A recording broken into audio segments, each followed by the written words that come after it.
engano, fingimentos, inveja e toda a sorte de maledicência.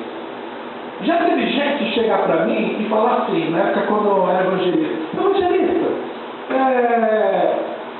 mas hoje o negócio está feio demais. Antigamente o negócio não era assim não. Antigamente a presença de Deus era constante. Antigamente não tinha negócio de inveja, não tinha esse negócio. Eu falei, o que, irmão? Não tinha? Vamos lá em 1 Pedro 2, você vai ver que não tinha.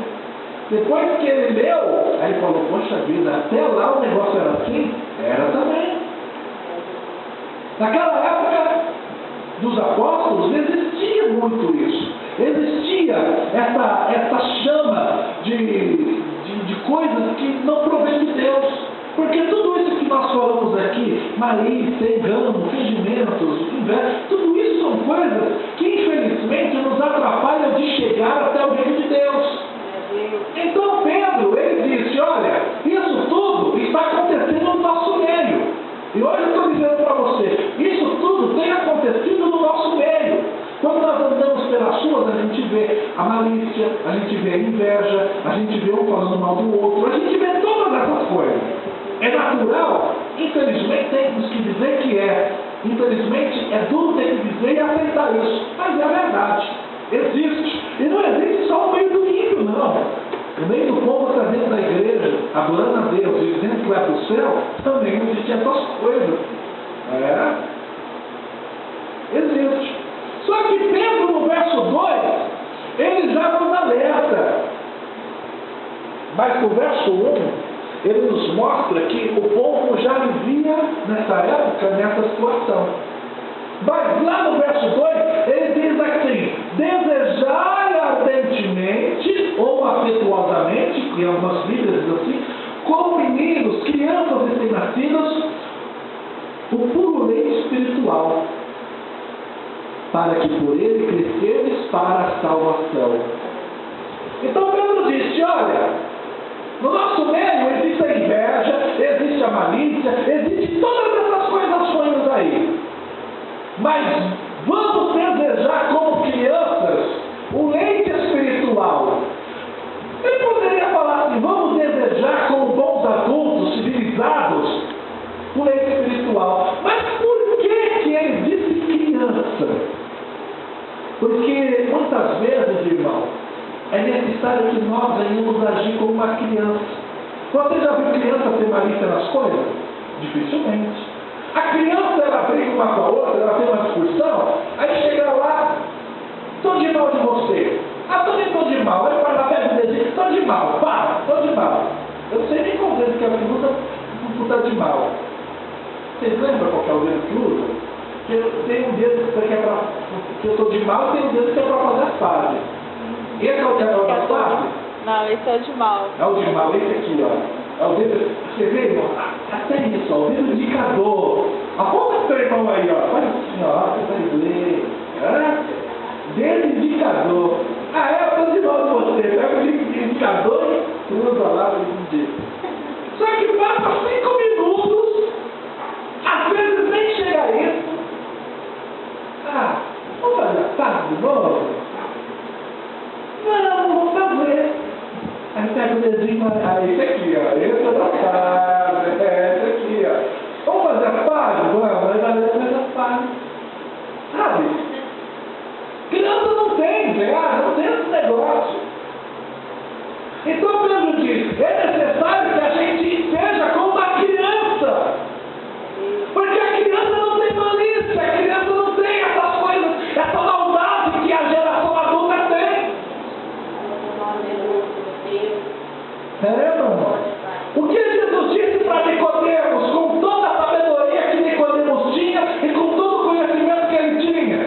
É necessário nascer de novo. E quando você vê uma pessoa numa situação difícil ali, muitas vezes Deus fala para a pessoa, tem que nascer de novo.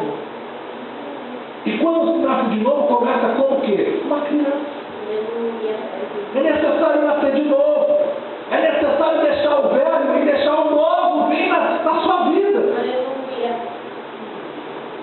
Sabe? Você lembra no seu tempo de criança como era bom? A criança, ela cai. Dependendo da maneira que ela for abordada, ou ela ri ou ela chora. Tem criança que cai, ela caiu, aí chega a pessoa, mas por que você foi fazer não sei o que? A criança começa a chorar. Agora, se a criança cai, você chega, levanta, filho, você não vai nada não. A criança nem sente a dor. Levanta, não foi nada não. Nem chora. Ela ri e continua. Está pronta para o próximo. E a gente não, irmão. A gente cai, a gente leva um tombo, a gente... A primeira vontade que dá é soltar né? Não é uma rajada de língua estranha, não. É uma rajada de coisa ruim mesmo. Eu quero ver o adulto cair no chão e dizer, aleluia, eu caí, Deus é fiel. Difícil, né?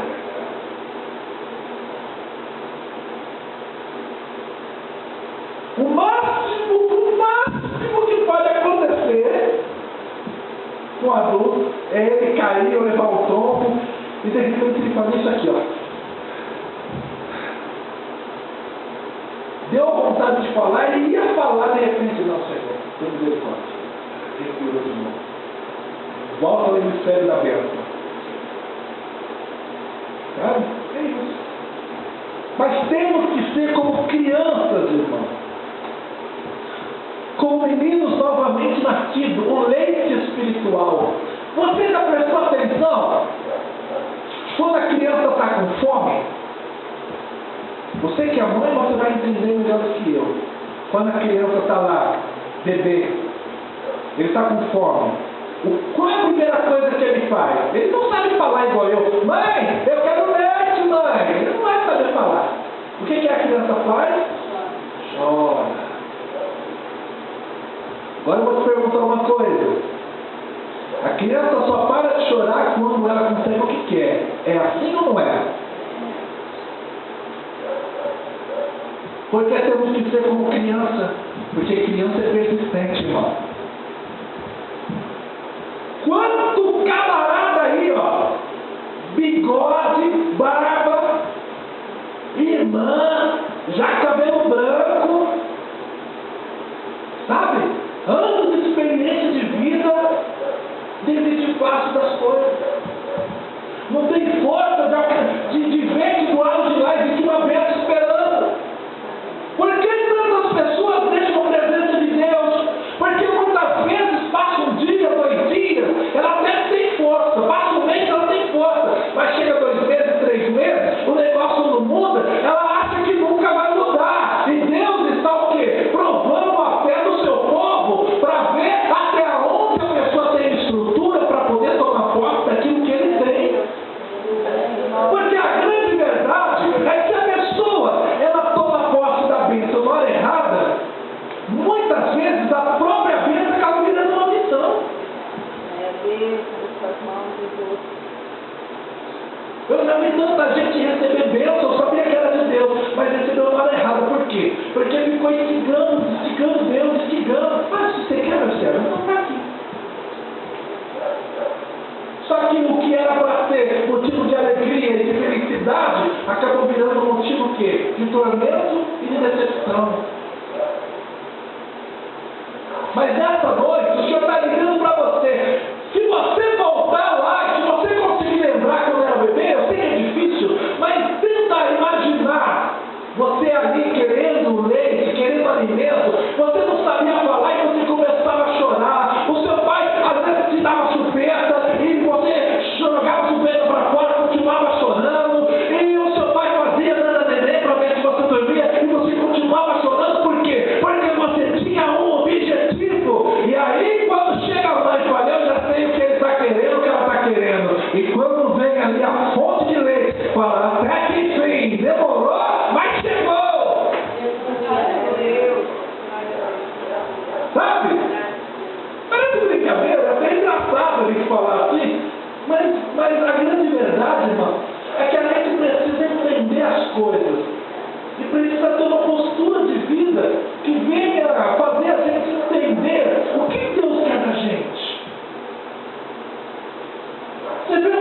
detalhe simples faz a gente entender, muitas vezes, as atitudes, muitas vezes, medíocres que nós temos. Isso, muitas vezes, faz a gente enxergar o quanto a gente poderia estar muito mais longe e a gente está vivendo a mesma mesmice de vida. Sabe? Por quê? Porque quando era para mim insistir, eu fiquei parado. Eu cruzei o braço, eu não acreditei. E cada dia que você desiste, é um dia menos. Um dia tem 24 horas, a gente tem 2 horas para buscar Deus, que eu acho muito pouco um dia. Porque se a gente fosse dar o dízimo de hora, teria 2 horas e 40. Sabe? Então essas coisas fazem a gente entender, poxa, agora eu tenho 27 anos, sou novo ainda, eu sei que tenho uma caminhada longa. Eu vejo a meu marido de Lima, eu vejo a Manditinha, mulheres que tiveram já uma vida longa, uma grande caminhada de experiências. Eu sei que eu vou ver muita coisa ainda. Mas eu não quero chegar, sabe, nessa idade e ficar pensando nas coisas que eu perdi. Eu quero poder olhar e falar, poxa vida, eu consegui. Sabe? Quando o inimigo falou que eu não ia conseguir, eu dei a volta por cima, eu peitei ele e disse, aqui não, Satanás, você não tem poder na minha vida, por quê? Porque maior é o que está comigo do que o que está com você. Olha Deus, desejar ardentemente. Olha o que o apóstolo fala, desejar ardentemente. A criança, quando ela quer alguma coisa, irmão, ela deseja ardentemente. E quando o filho deseja ter a bendita bicicleta? Você que é pai sabe, já viveu isso. Eu ainda vou viver. Sabe? Ô pai, eu já estou andando belezinha, sabe? Eu olhei aquela bicicleta lá, eu gostei daquela bicicleta. Ó filho, se você passar de ano e estudar direitinho, você vai ter a bicicleta. O QI do menino sobe as alturas, irmão.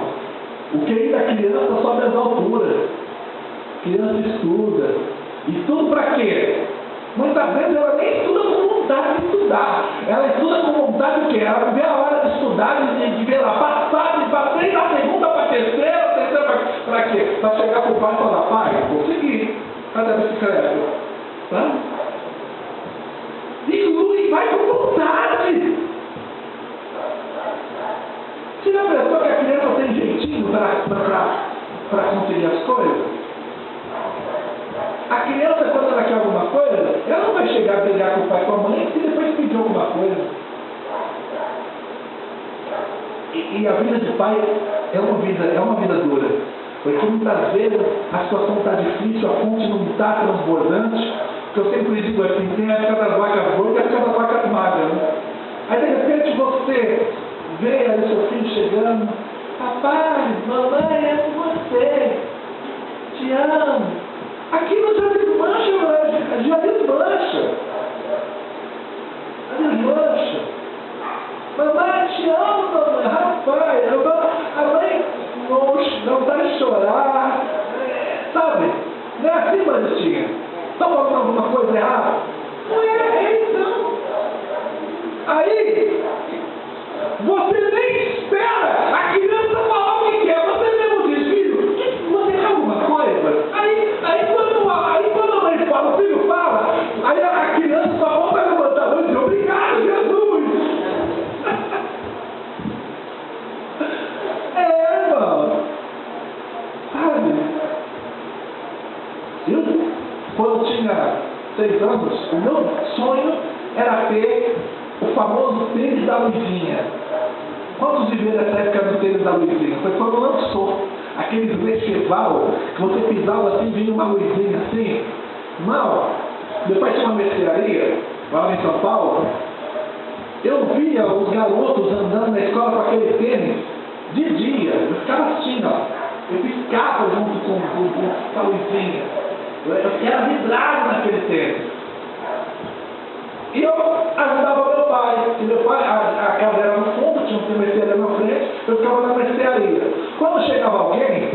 estava lutando contra, aí eu abri a porta e falava, vai, tem gente! Eu gritava, ele vinha e ainda vendia. Aí meu pai falou, tu vai ficar para mim, eu vou te dar um dinheiro todo mês. Aí eu fui na igreja, aí eu já tinha um pouco de noção, eu falei assim, eu orava assim, né? O papai do céu, eu falei, papai do céu, eu quero muito aquele tênis de luzinha, papai do céu. Eu vou ficar muito contente, papai do céu, se eu tiver o tênis da luzinha. Então me dei. Aí meu pai, eu lembro, né, que era cruzeiro, cruzado, antes do real foi o quê? Cruzeiro ou cruzado? É cruzeiro. Cruzado? Não, acho que foi na época do Collor ou de Itamar. E era cruzeiro. Era cruzeiro. Eu fiquei 300 cruzeiros. Aí eu cheguei pro meu pai, porque eu já até isso eu não sabia disso. Falei, pai, quanto eu tenho que dar para Jesus? Falar 10%. O que é 10%? Ó, desses 300 cruzeiros, você vai tirar 30 cruzeiros e vai dar para Jesus. Falei, então pega isso aí e dá para Jesus. O restante eu vou guardar. Você não vai guardar para quê? Ah, pai, eu quero um negócio aí. Eu não falei do que era não, fiquei com vergonha. Um dia, passou uma semana, eu entreguei o dízimo, passou uma semana, eu cheguei, lá, estava lá na mercearia, e meu pai chegou e falou, filho, se arruma e nós vamos para o shopping. Falei, eu gostava de ir para o shopping, vamos para o shopping então, vamos para o shopping. Aí se arrumamos e fomos para o shopping. O shopping ali que eu nunca em São Paulo, enorme shopping. Chegamos lá, estamos andando, aí via sapato de mulher, eu gostava de duas coisas, né? Era o tênis da Luizinha e comer o lanche do McDonald's. Era sonho, né? Aí eu estou andando, vendo, né, aquele monte de tênis, sapato, mas nada me comovia, nada, porque o que eu queria já, e a criança seria assim, quando ela quer uma coisa, pode vir uma parecida, para ela o parecido não vale. É aquele lá e acabou. Tem gente, até nisso, irmão, a gente tem que aprender com a criança. O adulto não. Esse aqui não deu. Não, mas aquele lá é parecido. Não, tem a personalidade. Você quer o A? É o A que eu quero. Eu não quero o B, não. O B é parecido, mas eu quero o A. Sabe? É personalidade, irmão. Aí, parou numa loja. Aquele stand de vidro assim, um monte de tênis. Daqui a pouco, eu vi um assim, ó. Ali. Nossa, o olho até, eu fiquei até zarou ele. Olhei e falei, olha lá, ele cheval branco. Como não tinha ninguém calçado, não tinha luzinha, mas eu já imaginava a luz acesa ali. Todo tempo está parado ali, a luz toda já estava brilhando para mim. Aí eu falei, meu Deus, não. Aí sabe, eu fiquei brincando, eu preciso entrar aqui, eu preciso entrar. Aí daqui a pouco meu pai, filho, vem aqui comigo. Eu falei, pra onde, pai? Aqui nessa loja. Essa aqui, pai? É, essa aqui. Essa mesmo? É. Vambora. Vamos entrar. Entrei na loja. E ele estava escolhendo sapato para ele, e eu só olhando, né? E o meu olho não saía do detalhezinho. Aí ele colocou um sapato, tá bonito, filho? O que, pai? O quê? Eu estava focado ali. Daqui a pouco, eu escuto uma palavra e penso numa palavra que me trouxe alegria, irmão. Só de lembrar hoje, dá vontade de chorar, sabe? Eu fiquei emocionado. Ele chegou e falou assim, filho, olha o dedo aí pra você. Sabe? Olha, vontade de chorar, irmão, porque sabe o que é você querer uma coisa e você ser alcançado ali, é gostoso isso. Aí eu cheguei, na hora, meu Deus, já estava assim, ó. Ah, pai, é aquele lá. Ah, você quer o tênis da Luizinha? Eu falei, isso. Quando eu coloquei aquele tênis, pensa uma alegria. Só que depois que eu comecei a usar aquele tênis, irmão, a minha vida nunca mais foi a mesma, até para andar. Eu andava assim. Eu estava olhando para minha luz do tênis.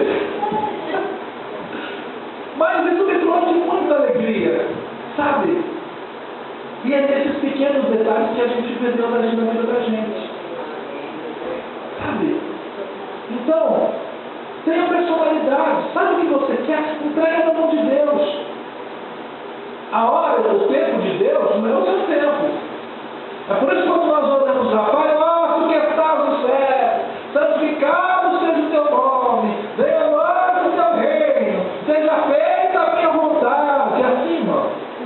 Não. Seja feita a tua vontade, Senhor. Ele te conhece, afinal, Ele te criou, Ele te formou. Sabe? Antes, quando você estava no ventre da sua mãe ali, Ele já sabia que você nasceria, Ele já sabia o seu sexo, Ele já sabia qual seria o seu nome, e Ele sabia que você estaria aqui hoje toda para Ele. Sabe? Olha o que diz no verso 3. Agora que já provaste que o Senhor é bom. Aqui diz a importância, irmão, de conhecer a Deus de verdade. Porque tem muita gente que vem na igreja, só que não consegue provar as bem-aventuranças de Deus. Tem gente que vem para a igreja e infelizmente não consegue o quê? Desfrutar do melhor de Deus. Pastor, e por que não consegue desfrutar? Porque muitas vezes o corpo físico está dentro da igreja, mas o pensamento está longe. Eu vou te ensinar uma coisa, irmão. Quando você vem para a igreja, venha de corpo, alma e espírito. Que a sua adoração seja verdadeira. Porque aí sim você vai provar o melhor de Deus na sua vida. E o que Deus tem para nós, irmão? O que Deus tem para nós, se eu vou falar aqui, a gente tem o horário e chega até amanhã de manhã. Por quê? Porque são inúmeras as promessas e as bênçãos que Deus tem prometido ao seu povo. Se Ele te provasse, o Senhor é bom. Quando você estiver dentro da igreja, não importa se a igreja está lotada, se todos os bancos estão tomados, ou se tiver 2 ou 3 pessoas, não importa. Mas faça deste momento o melhor momento da sua vida. Porque para Deus não tem quantidade, não. Para Deus não tem. É claro que o meu prazer é ver a igreja lotada, é quebrar aqui, esse é o nosso prazer. Mas para Deus, tendo 2, ligou na terra e ligou no céu, irmão. Ligou na terra e ligou no céu. E olha o que diz o verso 4: chegando-nos para Ele, pedra viva, rejeitada na verdade pelos homens, mas para Deus, eleita e preciosa. Jesus veio ao mundo, a pedra viva e preciosa. Só que infelizmente, como diz João 1,12, Ele veio para os seus, mas os seus não receberam. Jesus veio para os judeus. Só que os judeus, eles não deram importância para a palavra. Os judeus, eles creram, eles acreditaram em Jesus Cristo. Daí em diante, Jesus veio a quem? Jesus passou a dar graça para quem? Para nós, que somos os gentios. A pedra viva veio para quê? O que quer dizer pedra, irmão? Uma pedra o quê? Ela quer dizer que é algo bem fortificado. Jesus ele veio para quê? Para fortificar a nossa vida, para nos dar estrutura. E olha o que diz aqui o verso 5: vós também, como pedras vivas, sois edificados como casa espiritual, para ser sacerdócio santo, a fim de oferecer sacrifícios espirituais aceitáveis a Deus por Jesus Cristo. Olha só que coisa gloriosa. Jesus, ele veio ao mundo, e Pedro relata que nós somos edificados como pedras vivas, casa espiritual e sacerdócio santo para oferecer sacrifícios espirituais. Isso quer dizer o quê? Que nós já vemos então essa pedra, que nós chamamos de pedra de esquina, sendo encabeçada sobre o mundo e sobre as nossas vidas. Por que Jesus ele é chamado de pedra da esquina? Ontem nós falamos sobre o quê? Sobre a luz. Quantas pessoas No momento que a pessoa conhece Jesus, a luz brilha. A pessoa passa a ter o quê? Uma direção. Quando a pessoa não tinha Deus, ela já tinha uma direção. Só que essa direção era uma direção tortuosa. Era uma direção que não levava ela a lugar nenhum. Andar e não chegar a lugar algum. Nadar e morrer na praia.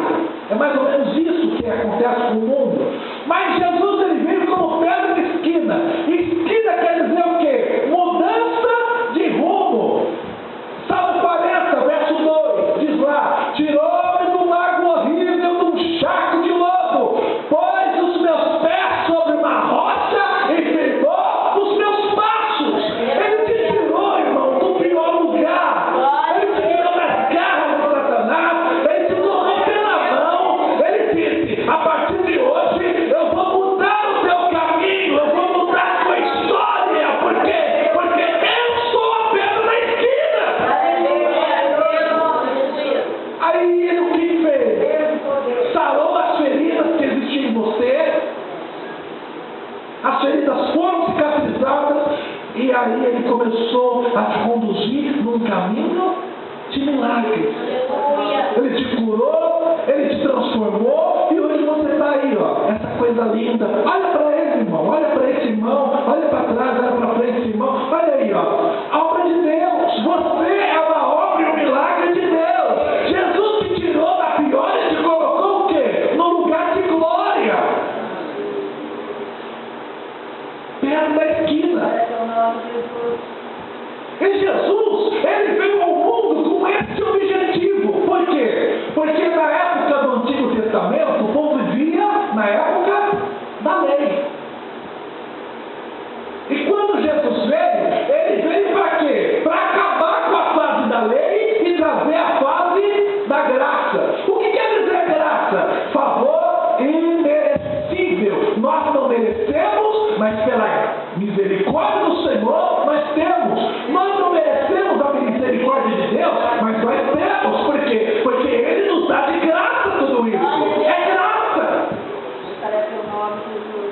Na época da lei, por exemplo, na época da lei, a adoração a Deus era feita através de sacrifício. O sacrifício era feito como? Tinha que matar um animal, ia lá matar um bezerro, matava um cordeiro e apresentava. Essa era a forma da lei de apresentar o sacrifício a Deus. Hoje, como que nós apresentamos o nosso sacrifício a Deus? Romanos 12, através do nosso culto racional. O que quer dizer culto racional? Culto com entendimento. Culto com sabedoria. Eu estou fazendo algo com entendimento. Eu estou aqui porque eu não estou forçado a estar. É um culto racional. Eu estou aqui por vontade própria. Ou alguém te forçou a estar aqui? Ninguém. Você está aqui apresentando o seu culto racional, seu culto com entendimento. E como que nós vamos oferecer nosso sacrifício ao Senhor? É de boca fechada, pensando que a igreja é cemitério? Não, glória a Deus, aleluia, ó Senhor, obrigado, Deus é fiel, Deus é poderoso, é louvando, é se entregando, é mergulhando na presença do Senhor.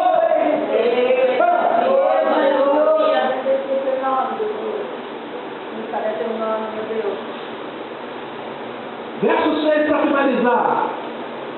Pois a Escritura se diz: vede, o homem que ama a pedra angular, eleita preciosa, e quem crê nela não será confundido. Se você crê em Jesus, você não vai ser confundido. Jesus veio então para trazer mudança de rumo e trouxe a grande